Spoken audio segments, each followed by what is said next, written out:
ಜಾಮೀನು ಕೊಟ್ಬಿಟ್ರೆ ಮುಗ್ದೋಯ್ತಲ್ಲ ಕತೆ, ಸಾಕ್ಷ್ಯ ನಾಶ ಆಗೋಗ್ಬಿಡುತ್ತೆ ಅಂತ ನಟರಾಜ್ ಅವರು ವಾದವನ್ನ ಮಂಡಿಸ್ತಾ ಇದ್ದಾರೆ. ಅದರ ಜೊತೆಗೆ ಮತ್ತೊಬ್ರು ಹೈ ಪ್ರೊಫೈಲ್ ರಾಜಕಾರಣಿ ಪಿ ಚಿದಂಬರಂ ಅವರ ಪ್ರಕರಣವನ್ನ ಕೂಡ ಇಲ್ಲಿ ಮೆನ್ಷನ್ ಮಾಡ್ತಾ ಇದ್ದಾರೆ. ಅದನ್ನು ಕೂಡ ಗಮನಿಸಬೇಕು, ಯಾಕೆಂದ್ರೆ ಅವರು one of the high profile ರಾಜಕಾರಣಿ. ಅವರಿಗೂ ಕೂಡ ಬೇಲನ್ನ ಕೊಡ್ಲಾಗಿಲ್ಲ, ಏಕೆಂದ್ರೆ ಅವರು ಕೂಡ ಸಾಕ್ಷ್ಯ ನಾಶ ಮಾಡ್ತಾರೆ ಅನ್ನೋ ಕಾರಣಕ್ಕೆ ಬೇಲನ್ನ ಕೊಟ್ಟಿಲ್ಲ.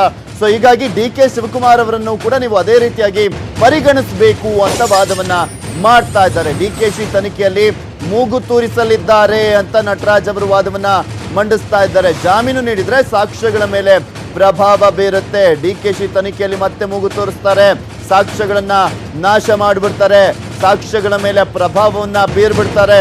ಸೊ ಜಾಮೀನನ್ನ ಮಾತ್ರ ಕೊಡ್ಲೇಬೇಡಿ DK ಶಿವಕುಮಾರ್ ಅವರಿಗೆ ಅನ್ನುವ ಪರಿಣಾಮಕಾರಿಯಾದಂತಹ ಒಂದು ವಾದವನ್ನ KM ನಟರಾಜ್ ಅವರು, ಕರ್ನಾಟಕ ಮೂಲದ ವಕೀಲರು, ಇವರು ED ಪರವಾಗಿ ವಾದವನ್ನ ಮಂಡಿಸ್ತಾ ಇದ್ದಾರೆ. KM ನಟರಾಜ್ ಅವರು ಇಲ್ಲಿ ನ್ಯಾಯಾಂಗ ಬಂಧನದಲ್ಲೇ ಇರಲಿ, ಅಲ್ಲಿ ವಿಚಾರಣೆಯನ್ನ ಮಾಡ್ತಾರೆ ED ಅಧಿಕಾರಿಗಳು ಅಂತ ಹೇಳ್ತಾ ಇದ್ದಾರೆ. ಜಾಮೀನನ್ನ ಮಾತ್ರ ನೀಡಲೇಬೇಡಿ ನೀವು. ಅವ್ರು ಕೇಳ್ತಾ ಇದ್ದಾರೆ, ಹೌದು DK ಶಿವಕುಮಾರ್ ಅವರಿಗೆ ಜಾಮೀನನ್ನ ನೀಡಬೇಕು ಅಂತ, ಆದ್ರೆ ಯಾವುದೇ ಕಾರಣಕ್ಕೂ ಜಾಮೀನನ್ನ ನೀಡಬೇಡಿ. ಇನ್ನು ಎಲ್ಲ ಒಂದು ಅಂದ್ರೆ ಇಲ್ಲಿ ಪ್ರಮುಖವಾಗಿ ಎಲ್ಲ ಆಯಾಮಗಳಲ್ಲಿ ನಾವು ಯಾವ ರೀತಿಯಾಗಿ ತನಿಖೆಯನ್ನ ಮಾಡ್ತೀವಿ, ವಿಚಾರಣೆಯನ್ನ ಮಾಡ್ತೀವಿ, ಅದೆಲ್ಲವನ್ನು ಕೂಡ ತಿಳಿಸೋದಕ್ಕೆ ಸಾಧ್ಯವಿಲ್ಲ. ಈ ಒಂದು ಪ್ರಕರಣದ ಆಳ ಅಗಲ ತುಂಬಾ ದೊಡ್ಡದಿದೆ. ಇದು ಚಿಕ್ಕ ಪುಟ್ಟ ಪ್ರಕರಣ ಅಲ್ಲವೇ ಅಲ್ಲ ಅನ್ನೋದನ್ನ ಕೂಡ ನಟರಾಜ್ ಅವರು ಹೇಳ್ತಾ ಇರುವಂತದ್ದು. ಹಾಗೆ prevention of money laundering act ಯಾಕೆ ಬರುತ್ತೆ ಅನ್ನೋದ್ರ ಬಗ್ಗೆನೂ ಕೂಡ ಅವರು ಸ್ಪಷ್ಟವಾಗಿ ತಿಳಿಸಿದ್ದಾರೆ. ಜಾಮೀನು ನೀಡಿದ್ರೆ ಮಾತ್ರ ಸಾಕ್ಷ್ಯಗಳ ಮೇಲೆ ಪ್ರಭಾವ ಬೀರುತ್ತೆ. ಸೊ ಹೀಗಾಗಿ ಯಾವುದೇ ಕಾರಣಕ್ಕೂ ಜಾಮೀನನ್ನ ನೀಡಬೇಡಿ ಅಂತ ನಟರಾಜ್ ಅವರು ವಾದವನ್ನ ಮಂಡಿಸ್ತಾ ಇದ್ದಾರೆ. ಮೊನ್ನೆ 1.5 ಗಂಟೆ, ಇವತ್ತು ಮತ್ತೆ ಅರ್ಧ ಗಂಟೆಗಳ ಕಾಲಾವಕಾಶವನ್ನ ಕೇಳಿದ್ದಾರೆ ನಟರಾಜ್ ಅವರು. ಈಗ ವಾದವನ್ನ ಮಂಡಿಸ್ತಾ ಇದ್ದಾರೆ. ಆಲ್ಮೋಸ್ಟ್ 20 ನಿಮಿಷಗಳಾಗ್ತಾ ಬರ್ತಾ ಇದೆ. ನಟರಾಜ್ ಅವರು ವಾದವನ್ನ ಮಂಡಿಸಿ ಸಾಕಷ್ಟು ಪರಿಣಾಮಕಾರಿಯಾಗಿ ಯಾಕೆ ಕೊಡಬಾರ್ದು DK ಶಿವಕುಮಾರ್ ಅವರಿಗೆ ಜಾಮೀನನ್ನ ಅನ್ನೋದನ್ನ ಸ್ಪಷ್ಟವಾಗಿ ಹೇಳ್ತಾ ಇದ್ದಾರೆ. KM ನಟರಾಜ್ ಅವರು IT ಅಧಿಕಾರಿಗಳಿಂದ ದೊಡ್ಡ ಪ್ರಮಾಣದ ದಾಖಲೆಗಳನ್ನ ವಶಪಡಿಸಿಕೊಳ್ಳಲಾಗಿದೆ. ದೊಡ್ಡ ಪ್ರಮಾಣದ ದಾಖಲೆಗಳನ್ನ ಈಗ ಆಲ್ರೆಡಿ IT ಅಧಿಕಾರಿಗಳು ವಶಪಡಿಸಿಕೊಂಡಿದ್ದಾರೆ. IT ಅಧಿಕಾರಿಗಳಿಂದ ದೊಡ್ಡ ಪ್ರಮಾಣದ ದಾಖಲೆಗಳನ್ನ ವಶಪಡಿಸಿಕೊಳ್ಳಲಾಗಿದೆ. ಅದರ ಬಗ್ಗೆ ನಾವು ಮತ್ತಷ್ಟು ವಿಚಾರಣೆಯನ್ನ ಮಾಡಬೇಕಾಗಿದೆ. ಇಲ್ಲಿ IT ಅಧಿಕಾರಿಗಳ ವಿಚಾರವನ್ನ ಕೂಡ ಮೆನ್ಷನ್ ಮಾಡ್ತಾ ಇದ್ದಾರೆ ನಟರಾಜ್ ಅವರು. ED ಅಧಿಕಾರಿಗಳು ಮಾತ್ರ ಅಲ್ಲ, IT ಅಧಿಕಾರಿಗಳು ಕೂಡ ದೊಡ್ಡ ಪ್ರಮಾಣದಲ್ಲಿ ಆಸ್ತಿಗೆ ಸಂಬಂಧಪಟ್ಟಂತ ದಾಖಲೆಗಳನ್ನ ವಶಪಡಿಸಿಕೊಂಡಿದ್ದಾರೆ. ಇದರಲ್ಲಿ ಸ್ಪಷ್ಟವಾಗಿ ಗೊತ್ತಾಗ್ತಾ ಇರುವಂತದ್ದು ಕೆಲವೊಂದು ಬೇನಾಮಿ ಅನ್ನೋದಂತೂ ಸ್ಪಷ್ಟವಾಗಿ ಗೊತ್ತಾಗ್ತಾ ಇದೆ ನಮಗೆ. ಅವರನ್ನ ಇದೆಲ್ಲದರ ಬಗ್ಗೆ, ಆ ಆಸ್ತಿ ವಿವರಗಳ ಬಗ್ಗೆ, ಹೇಗೆ ಸಂಪಾದಿಸಿದ್ರು, ಎಲ್ಲಿಂದ ದುಡ್ಡು ಬಂತು, ಆ ಮೂಲ ಗೊತ್ತಾಗ್ಬೇಕಲ್ಲ, ಎಲ್ಲಿಂದ ದುಡ್ಡು ಬಂತು ಅಂತ. ಸೊ ಹಾಗಾಗಿ ಆ ಮೂಲದ ಬಗ್ಗೆ ತನಿಖೆಯನ್ನ ಮಾಡಬೇಕು. ನೀವು ಇವರಿಗೆ ಜಾಮೀನನ್ನ ಕೊಡಬೇಡಿ. ಅಕ್ಟೋಬರ್ 1ರವರೆಗೆ ನ್ಯಾಯಾಂಗ ಬಂಧನ ಇದೆ. ಅಲ್ಲಿವರೆಗೂ ಕೂಡ ವಿಚಾರಣೆಯನ್ನ ಮಾಡಬೇಕಾದಂತ ಅವಶ್ಯಕತೆ ಇರುವಂತದ್ದು. DK ಶಿವಕುಮಾರ್ ಅವರು ಸಾಮಾನ್ಯವಾದಂತ ವ್ಯಕ್ತಿ ಅಲ್ಲವೇ ಇಲ್ಲ. ಸೊ ಹೀಗಾಗಿ ಈ ಒಬ್ಬ ಹೈ ಪ್ರೊಫೈಲ್ಡ್ ವ್ಯಕ್ತಿಗೆ ಜಾಮೀನನ್ನ ಕೊಡಬಾರ್ದು ಅನ್ನೋದು ED ಪರ ವಕೀಲರಾಗಿರುವಂತಹ ನಟರಾಜ್ ಅವರ ಪರಿಣಾಮಕಾರಿಯಾದಂತ ವಾದ. ಕೆಲವೇ ಕ್ಷಣಗಳಲ್ಲಿ ಗೊತ್ತಾಗುತ್ತೆ DK ಶಿವಕುಮಾರ್ ಅವರ ಭವಿಷ್ಯ. ಇವರದಾದ ಮೇಲೆ ನೆಕ್ಸ್ಟ್ ಅಭಿಷೇಕ್ ಮನು ಸಿಂಘ್ವಿ, ಮುಕುಲ್ ರೋಹಟಗಿ ಅವರು ಕೂಡ ವಾದವನ್ನ ಮಂಡಿಸ್ತಾರೆ. ಆದ್ರೆ ಇಲ್ಲಿ ವಿತ್ ಡಾಕ್ಯುಮೆಂಟ್ಸ್ ನಟರಾಜ್ ಅವರು ವಾದವನ್ನ ಮಂಡಿಸ್ತಾ ಇರುವಂತದ್ದು. DK ಶಿವಕುಮಾರ್ ಅವರಿಗಂತೂ ದೊಡ್ಡ ಮಟ್ಟದ ಸಂಕಷ್ಟ ಕಾದಿದೆ ಅನ್ನೋದನ್ನ ತೋರಿಸ್ತಾ ಇದೆ. ಮೊನ್ನೆನೂ ಅಷ್ಟೇ, ಗುರುವಾರನೂ ಅಷ್ಟೇ 1.5 ಗಂಟೆಗಳ ಕಾಲ ಅವರು ವಾದವನ್ನು ಮಂಡಿಸುವಂತಹ ಸಂದರ್ಭದಲ್ಲಿ ದೊಡ್ಡ ಪ್ರಮಾಣದಲ್ಲಿ ದಾಖಲೆ ವಿತ್ ಪ್ರೂಫ್ ಅವರು ಬಂದಿದ್ದಂಥದ್ದು. ಯಾವ ಕಾರಣಕ್ಕೆ ನಾವು DK ಶಿವಕುಮಾರ್ ಅವರನ್ನ ಬಂಧಿಸಿದ್ದೀವಿ, ಯಾವೆಲ್ಲ ಆರೋಪಗಳನ್ನ ಮಾಡ್ತಾ ಇದ್ದೀವಿ, ಅದಕ್ಕೆ ನಮ್ಮ ಬಳಿ ಉತ್ತರನೂ ಕೂಡ ಇದೆ, ಅದಕ್ಕೆ ದಾಖಲೆಗಳು ಕೂಡ ಇದೆ ಅನ್ನೋದನ್ನ ತೋರಿಸುವಂತ ನಿಟ್ಟಿನಲ್ಲೇ ED ಅಧಿಕಾರಿಗಳು ಎಲ್ಲ ಒಂದು ದಾಖಲೆಗಳನ್ನ ತಗೊಂಡು ಬಂದಿದ್ದಂಥದ್ದು. EDಯ ವಿಶೇಷ ಕೋರ್ಟ್ಗೆ ಇವತ್ತು ಕೂಡ ತಂದಿದ್ದಾರೆ. IT ಅಧಿಕಾರಿಗಳಿಂದ ಈಗ ಆಲ್ರೆಡಿ DK ಶಿವಕುಮಾರ್ ಅವರ ದೊಡ್ಡ ಪ್ರಮಾಣದ ದಾಖಲೆಗಳನ್ನ ಕೂಡ ವಶಪಡಿಸಿಕೊಳ್ಳಲಾಗಿದೆ. DK ಶಿವಕುಮಾರ್ ಅವರು ತಾನು ಕೃಷಿಕ ಅಂತ ಹೇಳ್ತಾರೆ, ಆದ್ರೆ ಅವರ ಹತ್ರ ಇರೋದೆಲ್ಲದೂ ಕೂಡ ಕೃಷಿಯೇತರ ಜಮೀನು. ಸೊ ಹೀಗಾಗಿ ಅದರ ಹಣದ ಮೂಲ ಯಾವ ರೀತಿಯಾಗಿ ತಗೊಂಡ್ರು, ಡಿ ಕೆ ಸುರೇಶ್ ಅವರ ಹೆಸರಿನಲ್ಲಿ ಬೇರೆ 27 ಆಸ್ತಿ ಇದೆ. 27 ಆಸ್ತಿಲಿ 10 ಆಸ್ತಿ ಮಾತ್ರ ಡಿ ಕೆ ಶಿವಕುಮಾರ್ ಅವರ ಪಿತ್ರಾರ್ಜಿತ ಆಸ್ತಿ ಆಗಿದೆ. ಉಳಿದಂತ 17 ಆಸ್ತಿಯ ಮೂಲದ ಬಗ್ಗೆ ನಮಗೆ ಗೊತ್ತಾಗಬೇಕು, ಅದರ ಮಾಹಿತಿಯನ್ನ ಪಡ್ಕೊಳ್ಬೇಕು ಅಂತಾನೆ ನಟರಾಜ್ ಅವರು ವಾದವನ್ನು ಮಂಡಿಸ್ತಾ ಇರುವಂತದ್ದು. ಅದರ ಹಣದ ಮೂಲ ಗೊತ್ತಾಗ್ಬೇಕಲ್ಲ, ಹೇಗೆ ಸಂಪಾದಿಸಿದ್ರು, ಯಾವ ರೀತಿಯಾಗಿ ದುಡಿದ್ರು ಅವರು, ಯಾವ ರೀತಿಯಾಗಿ ಆ ಆಸ್ತಿಯನ್ನ ಖರೀದಿ ಮಾಡಿದ್ರು, ಇದೆಲ್ಲದರ ಮಾಹಿತಿ ಬೇಕಲ್ಲ. ಸೊ ಹೀಗಾಗಿನೇ ನಮಗೆ ಅವಕಾಶ ಕೊಡಿ, ವಿಚಾರಣೆ ಮಾಡಬೇಕು, ಮತ್ತಷ್ಟು ವಿಚಾರಣೆ ಮಾಡಬೇಕು. 8 ರಿಂದ 10 ಗಂಟೆ ವಿಚಾರಣೆಯನ್ನು ನಡೆಸಬೇಕಾಗಿತ್ತು. ಆದ್ರೆ ಡಿ ಕೆ ಶಿವಕುಮಾರ್ ಅವರು ಮಾತ್ರ ಇದುವರೆಗೂ ಅದಕ್ಕೆ ಸಮರ್ಪಕವಾಗಿ ಉತ್ತರವನ್ನೇ ಕೊಟ್ಟಿಲ್ಲ. 4 ಗಂಟೆನೂ ಕೂಡ ಅವರು ಸರಿಯಾಗಿ ಸ್ಪಂದಿಸಿಲ್ಲ ಅಂತ ಕೂಡ ಇಡಿ ಪರ ವಕೀಲರು ವಾದವನ್ನ ಮಂಡಿಸ್ತಾ ಇದ್ದಾರೆ. ಇಲ್ಲಿ IT ಅಧಿಕಾರಿಗಳಿಂದ ದೊಡ್ಡ ಪ್ರಮಾಣದ ದಾಖಲೆಗಳನ್ನ ವಶಪಡಿಸಿಕೊಳ್ಳಲಾಗಿರುವಂಥದ್ದು. ಈ ಪ್ರಕರಣವನ್ನ ಇಡಿ ಮತ್ತಷ್ಟು ತನಿಖೆಯನ್ನ ನಡೆಸಬೇಕಾಗಿದೆ. ಇದು ಸುಮಾರು 800 ಕೋಟಿ ರೂಪಾಯಿ ಪ್ರಕರಣ ಅಂತ ನಟರಾಜ್ ಅವರು ಆ ಒಂದು ದುಡ್ಡಿನ ಪ್ರಮಾಣದ ವಿಚಾರವನ್ನು ಕೂಡ ಮೆನ್ಷನ್ ಮಾಡ್ತಾ ಇದ್ದಾರೆ. ಜಾಮೀನು ನೀಡಿದ್ರೆ ಸಾಕ್ಷ್ಯಗಳ ಮೇಲೆ ಪ್ರಭಾವವನ್ನ ಬೀರ್ತಾರೆ. DKಶಿ ತನಿಖೆಯಲ್ಲಿ ಮೂಗನ್ನ ತೋರಿಸ್ತಾರೆ, ಸಾಕ್ಷ್ಯಗಳನ್ನ ನಾಶ ಮಾಡಿಬಿಡ್ತಾರೆ, ಸಾಕ್ಷ್ಯಗಳ ಮೇಲೆ ಪ್ರಭಾವವನ್ನ ಬೀರ್ತಾರೆ ಡಿ ಕೆ ಶಿವಕುಮಾರ್ ಅವರು. ಸೊ ಹೀಗಾಗಿ ಅವರಿಗೆ ಯಾವುದೇ ಕಾರಣಕ್ಕೂ ಜಾಮೀನನ್ನ ನೀಡಬಾರ್ದು ಅಂತ ನಟರಾಜ್ ಅವರು ವಾದವನ್ನ ಮಂಡಿಸ್ತಾ ಇದ್ದಾರೆ. ನಟರಾಜ್ ಅವರ ವಾದ ದೀರ್ಘವಾಗಿ ನಡೀತಾನೆ ಇದೆ.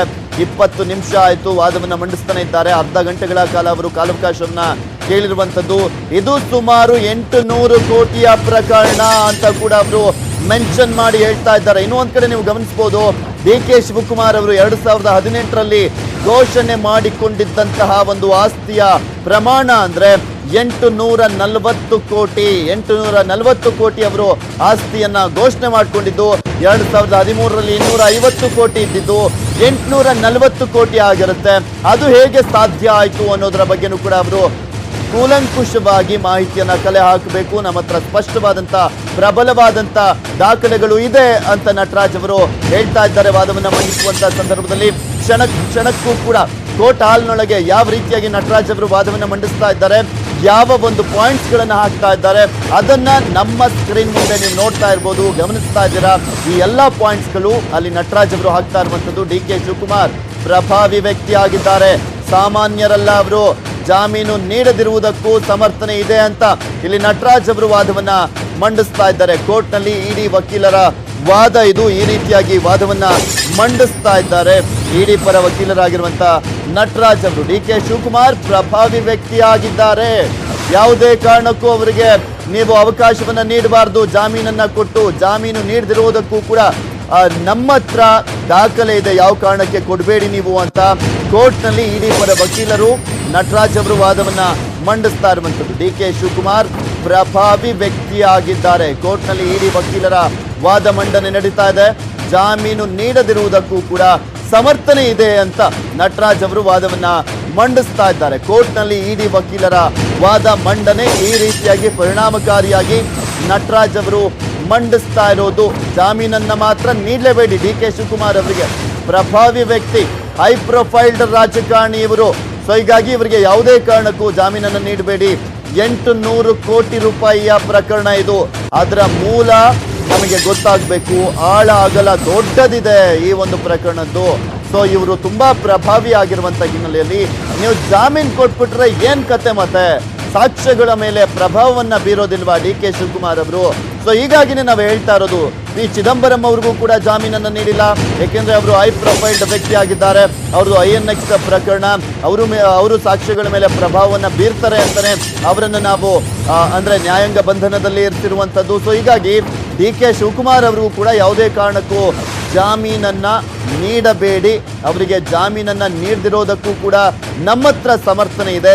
ಏನ್ ದಾಖಲೆ ಬೇಕು ಕೇಳಿ, ನಾವು ಕೊಡ್ತೀವಿ, ಕೊಡೋದಕ್ಕೆ ರೆಡಿ ಇದ್ದೀವಿ.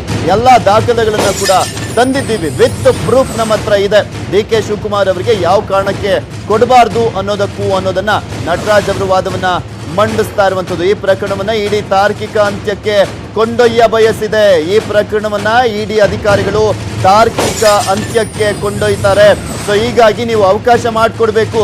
ಯಾವುದೇ ಕಾರಣಕ್ಕೂ ಇವರಿಗೆ ಜಾಮೀನನ್ನ ನೀಡಬಾರ್ದು. ಇದು ಸುಮಾರು 800 ಕೋಟಿ ರೂಪಾಯಿಯ ಪ್ರಕರಣವಾಗಿದೆ. ಪ್ರಬಲವಾದಂತಹ ಸ್ಪಷ್ಟವಾದಂತಹ ದಾಖಲೆಗಳೆಲ್ಲವೂ ಕೂಡ ಇಡಿ ಅಧಿಕಾರಿಗಳ ಬಳಿ ಇದೆ ಅನ್ನೋದನ್ನ ನಟರಾಜ್ ಅವರು ವಾದವನ್ನ ಮಂಡಿಸುವಂತ ಸಂದರ್ಭದಲ್ಲಿ ಹೇಳ್ತಾ ಇದ್ದಾರೆ.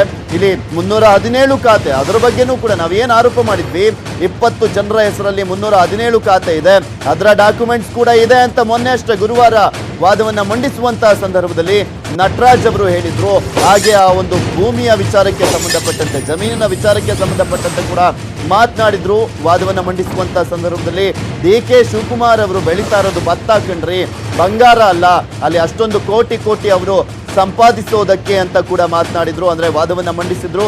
ಕೋರ್ಟ್ನಲ್ಲಿ ಇಡಿ ವಕೀಲರ ವಾದ ಮಂಡನೆ ನಡೀತಾ ಇದೆ. ಕೋರ್ಟ್ನಲ್ಲಿ ಇಡಿ ಪರವಾಗಿರುವಂತಹ ವಕೀಲರಾಗಿರುವ ನಟರಾಜ್ ಅವರು ವಾದವನ್ನ ಮಂಡಿಸ್ತಾ ಇದ್ದಾರೆ. DK ಶಿವಕುಮಾರ್ ಪ್ರಭಾವಿ ವ್ಯಕ್ತಿ ಆಗಿದ್ದಾರೆ, ಹೈ ಪ್ರೊಫೈಲ್ ರಾಜಕಾರಣಿ, 800 ಕೋಟಿ ಪ್ರಕರಣ, ಸಾಕ್ಷ್ಯಗಳ ಮೇಲೆ ಪ್ರಭಾವ ಬೀರ್ತಾರೆ, ಸಾಕ್ಷ್ಯಗಳನ್ನು ನಾಶ ಮಾಡಿಬಿಡ್ತಾರೆ. ಇದು ಅಂತಿಂತ ಪ್ರಕರಣ ಅಲ್ಲ, ಆಳ ಅಗಲ ಎಲ್ಲ ದೊಡ್ಡದಿರುವಂತ ಅತಿ ದೊಡ್ಡ ಪ್ರಕರಣ. ಈಗ ವಿಜಯ್ ಮುಳುಗುಂದ ಕೋರ್ಟ್ಗೆ ಆಗಮಿಸಿದ್ದಾರೆ. DK ಶಿವಕುಮಾರ್ ಅವರ ಆಪ್ತ ವಿಜಯ್ ಮುಳುಗುಂದ ಕೋರ್ಟ್ಗೆ ಆಗಮಿಸಿರುವಂತದ್ದು. ಅಪ್ಡೇಟೆಡ್ ಪಾಯಿಂಟ್ ಅನ್ನು ನಿಮ್ಗೆ ಹೇಳ್ತಾ ಇದ್ದೀವಿ. ವಿಜಯ್ ಮುಳುಗುಂದ ಈಗ DK ಶಿವಕುಮಾರ್ ಅವರ ಆಪ್ತ ಕೋರ್ಟ್ಗೆ ಬಂದಿದ್ದಾರೆ. ಇಲ್ಲಿ ಒಟ್ಟು ಇವ್ರಿಗೂ ಸಮನ್ಸ್ ಹೋಗಿತ್ತು ಅಂತ ಹೇಳಲಾಗ್ತಾ ಇತ್ತು. ವಿಜಯ್ ಮುಳುಗುಂದ DK ಶಿವಕುಮಾರ್ ಅವರ ಆಪ್ತ ಕೋರ್ಟ್ಗೆ ಬಂದಿದ್ದಾರೆ. ಅವರು ಕೂಡ ಇಲ್ಲಿ ಪ್ರಮುಖವಾಗಿ 4 DK ಶಿವಕುಮಾರ್ ಅವರ ದೆಹಲಿಯಲ್ಲಿ 8.59 ಕೋಟಿ ರೂಪಾಯಿ ಸಿಕ್ಕಂತ ಪ್ರಕರಣಕ್ಕೆ ಸಂಬಂಧಪಟ್ಟಂತೆ ಸಚಿನ್ ನಾರಾಯಣ್, ಆಂಜನೇಯ ಆಗಿರ್ಬೋದು, ಸುನಿಲ್ ಕುಮಾರ್ ಶರ್ಮಾ ಆಗಿರ್ಬೋದು, ಈ 4 ಏನಿದ್ರು, ಈ 4ರಿಗೆ ಬಂಧಿಸಬಾರ್ದು ಅಂತ ಕರ್ನಾಟಕದ ಹೈಕೋರ್ಟ್ ಈಗ ಆಲ್ರೆಡಿ ಸೂಚನೆಯನ್ನ ಕೊಟ್ಟಿರುವಂತದ್ದು. ಸೊ ಈಗ ಮತ್ತೊಬ್ಬ DK ಶಿವಕುಮಾರ್ ಅವರ ಆಪ್ತ ವಿಜಯ್ ಮುಳುಗುಂದ್ ಇಡಿ ವಿಶೇಷ ಕೋರ್ಟ್ಗೆ ಆಗಮಿಸಿದ್ದಾರೆ. ಕೋರ್ಟ್ಗೆ ಬಂದಿದ್ದಾರೆ ಅವರು. ವಿಜಯ್ ಮುಳುಗುಂದ್ ಅವರು ಕೂಡ DK ಶಿವಕುಮಾರ್ ಅವರ ವ್ಯವಹಾರದಲ್ಲಿ ಅವರ ಲಿಂಕ್ ಕೂಡ ಇದೆ ಅಂತ ಹೇಳಲಾಗ್ತಾ ಇತ್ತು. ಅವರಿಗೂ ಕೂಡ ಸಮನ್ಸ್ ಅನ್ನ ನೀಡಲಾಗಿರುವಂತದ್ದು. ಅವರು ಕೂಡ ಒಬ್ಬ ಪ್ರಭಾವಿ ಕಾಂಗ್ರೆಸ್ನ ನಾಯಕರಾಗಿದ್ದಾರೆ. ಇದು ಸುಮಾರು 800 ಕೋಟಿಯ ಪ್ರಕರಣ. ಇದು ನಟರಾಜ್ ಅವರು ವಾದವನ್ನ ಮಂಡಿಸ್ತಾ ಇರುವಂತಹ ಪರಿಣಾಮಕಾರಿಯಾಗಿ ಅವರು ವಾದವನ್ನ ಮಂಡಿಸ್ತಾ ಇರುವಂತದ್ದು. ಸೊ ಇದೇ ಕಾರಣಕ್ಕೋಸ್ಕರನೇ ಈ ರೀತಿಯಾಗಿ ವಾದವನ್ನ ಮಂಡಿಸ್ತಾ ಇದ್ದಾರೆ ನಟರಾಜ್ ಅವರು. ಇನ್ನು ಜಾಮೀನು ಸಿಗುತ್ತಾ ಇಲ್ವಾ ಅನ್ನುವ ಕುತೂಹಲಕ್ಕೆ ಕೆಲವೇ ಕ್ಷಣದಲ್ಲಿ ನ್ಯಾಯಾಧೀಶರು ಬ್ರೇಕ್ ಅನ್ನು ಹಾಕ್ತಾರೆ. ಈ ಒಂದು ಜಾಮೀನನ್ನ ತಿರಸ್ಕಾರ ಮಾಡ್ತಾರಾ ಅಥವಾ ಸೋಮವಾರಕ್ಕೆ ಮುಂದೂಡ್ತಾರಾ ಅಥವಾ ಜಾಮೀನನ್ನ ಕೊಟ್ಟೇ ಬಿಡ್ತಾರಾ? ಈ 3 ಪ್ರಶ್ನೆಗೆ ಒಂದು ಪ್ರಶ್ನೆಗೆ ಉತ್ತರ ಸಿಗಬೇಕಾಗಿದೆ.